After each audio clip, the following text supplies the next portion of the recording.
huge thanks to GEF for asking me today.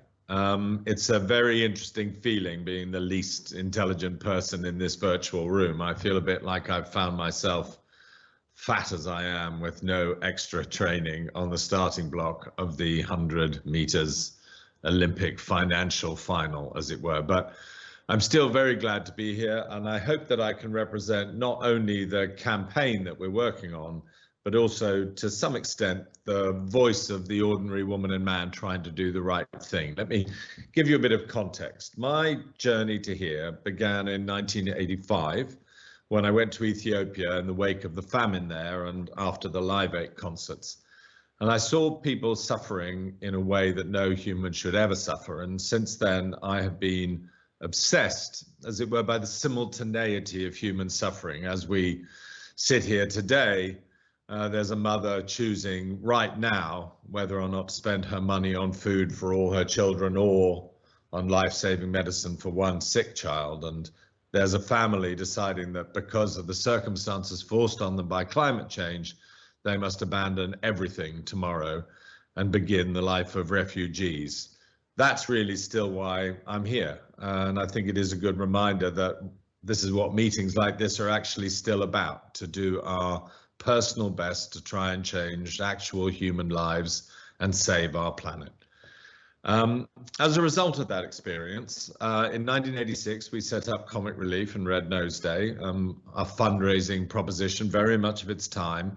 And so far we've raised, I think, £1.3 billion, which we spent at home and abroad. And in terms of business, as it were, that's what I would call my CSR phase, doing a bit of specific good.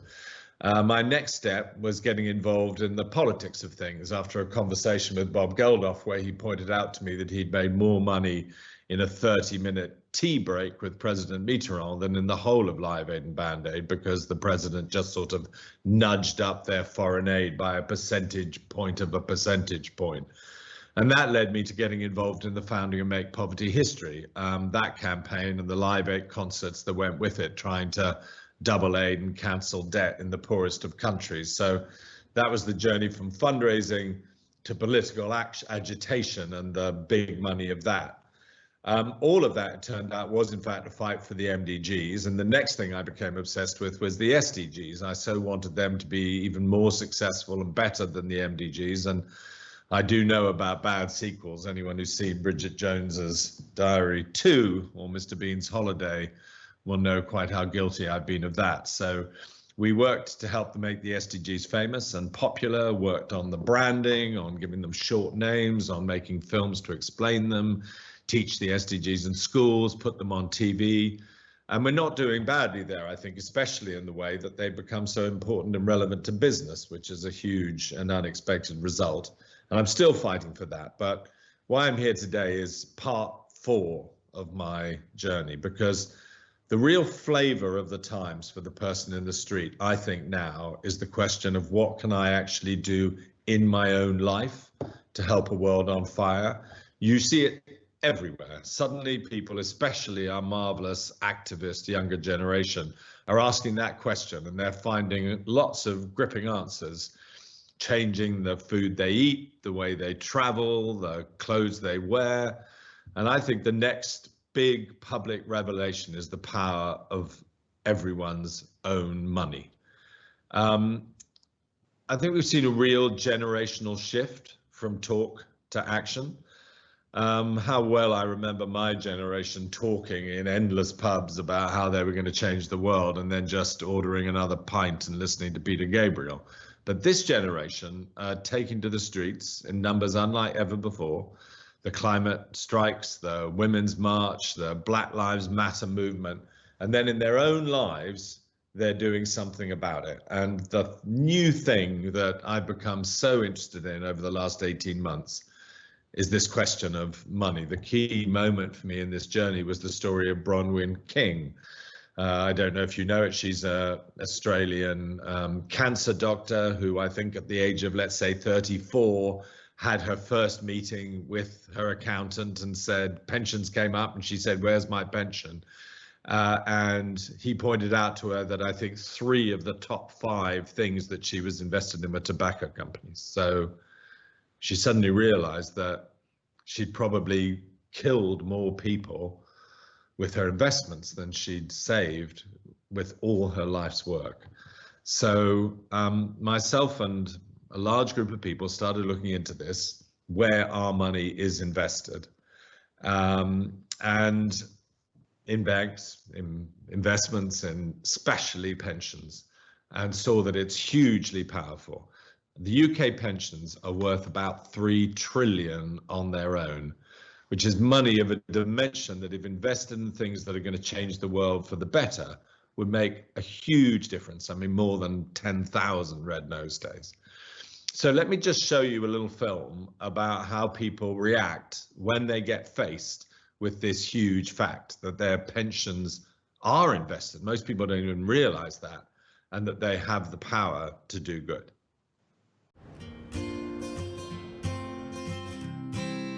It never occurred to me before that my pension could be something that would create change. It doesn't sound like it can or should work. I think most people don't know what their pension's investing in. What? Invest in these?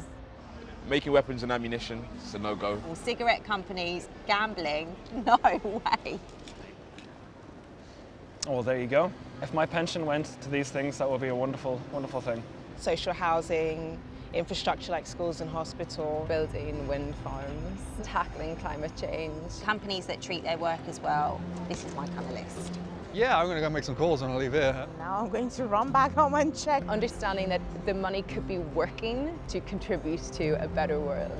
That's pretty amazing.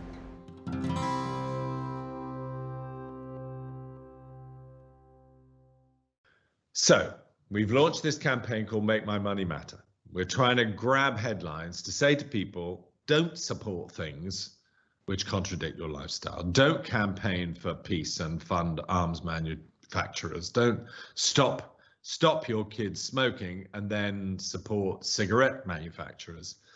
Don't make 100 choices in your own life to support a better environment and then fund fossil fuels. It's time to make our money matter.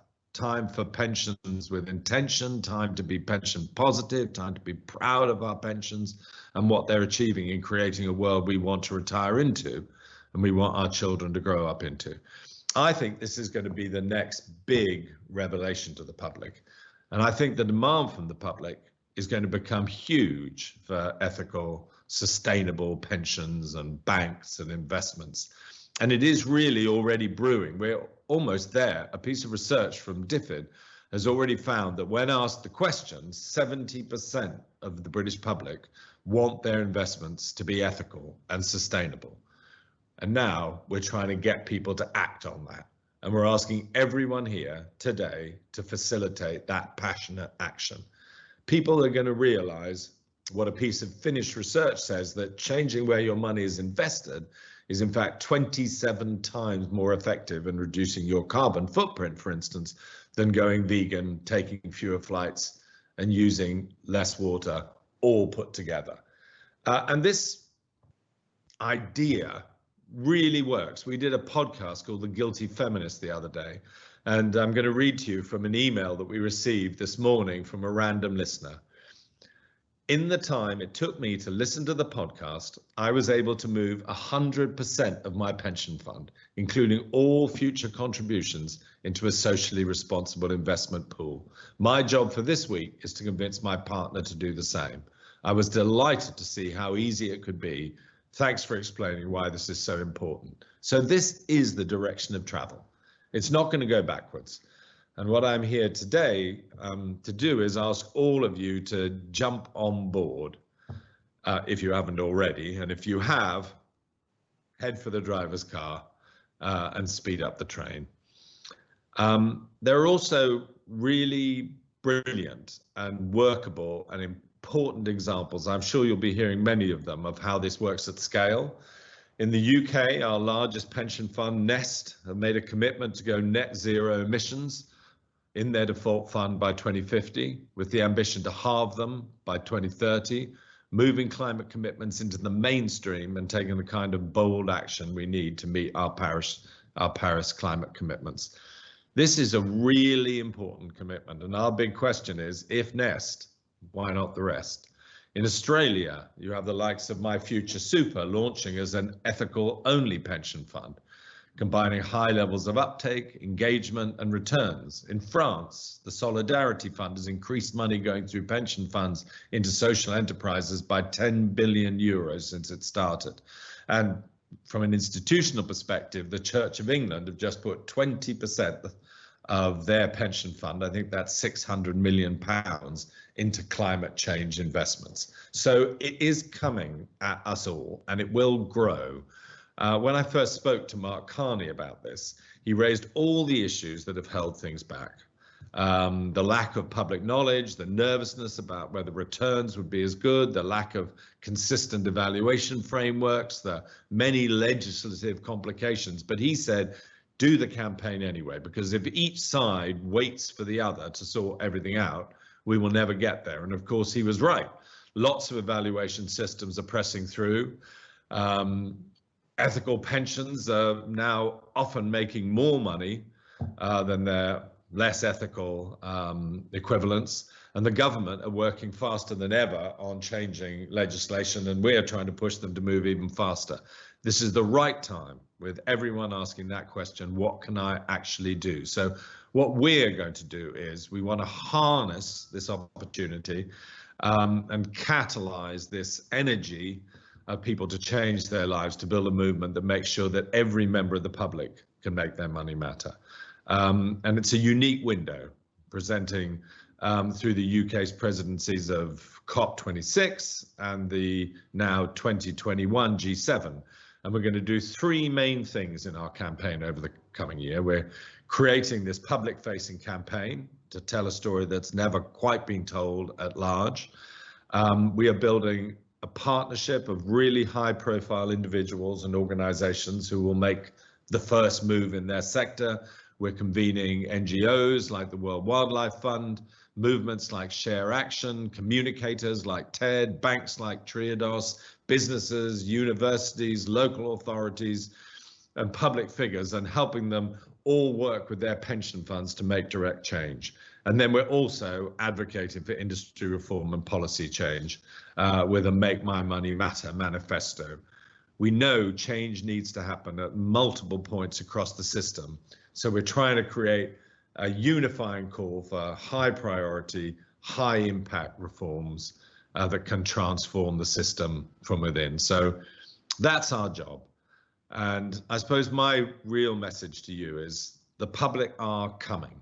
They're going to understand, they're going to be demanding, they'll realize this is not only about disinvestment and, as it were, you know, helping a few cocoa farmers in Kenya. It's about the fight for climate, it's about renewable energy at home, it's about affordable housing and healthcare at home.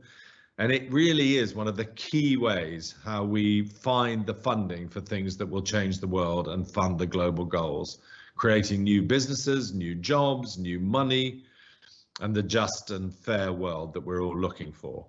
And this change really is, I think, happening in a very profound way. There is a consumer revolution happening, so that businesses with moral purpose that you invest in will succeed more because the public will demand that purpose in the things that they buy. And also, they will have the best people in the world working for them, because business people want to work for exactly those same companies too. So if I may return to me being the least intelligent person in the room, I'm also one of the least powerful. And it really is an amazing time for all of you to flex the muscles that you've been working on for a lifetime in finance in order to deliver the SDGs, to make us the first generation to end extreme poverty, the most determined generation to fight inequality and injustice, and the last generation to battle climate change. The new Gandhis and Mandelas are going to be business leaders, investment leaders, finance leaders who make bold and urgent steps and who move the money that's actually needed to fund the changes the world needs. You are the necessary heroes of this generation. No capes, no funny helmets, but the ones with the power to deliver the change that we need. The greatest surprise and joy of the last 10 years for me has been the way that business has leapt to the forefront of change. At a recent meeting with the Secretary General of the UN, he said that business has been moving much faster and with more determination than most politicians. So today, we're asking all of you for partnership and urgency and imagination and bravery. The Doors once said, the time for hesitation is through. And it is time to move radically from talk to action, even in the context of the tragedy of COVID. After the tragedy of World War II, the UK's biggest action was the foundation of the NHS. And I really believe that this pandemic could be a portal through which we all walk with higher ambitions than ever. Shakespeare, as usual, put it better than the Doors. He said, there's a tide in the affairs of men, which taken at the flood leads on to fortune. Omitted, all the voyage of their life is bound in shallows and in miseries. And on such a full sea are we now afloat, and we must take the current when it serves or lose our ventures. I do beg that you all leave here asking the same question that every passionate person is now asking every day. What can I actually do? And there's so much that you can do, and I beg you to do it. Let's make all our money matter in the serious business of living in an excellent world by 2020. So now it's my pleasure to hand over to Nest to outline what they're doing to use pension money to build a better world. Thank you very much.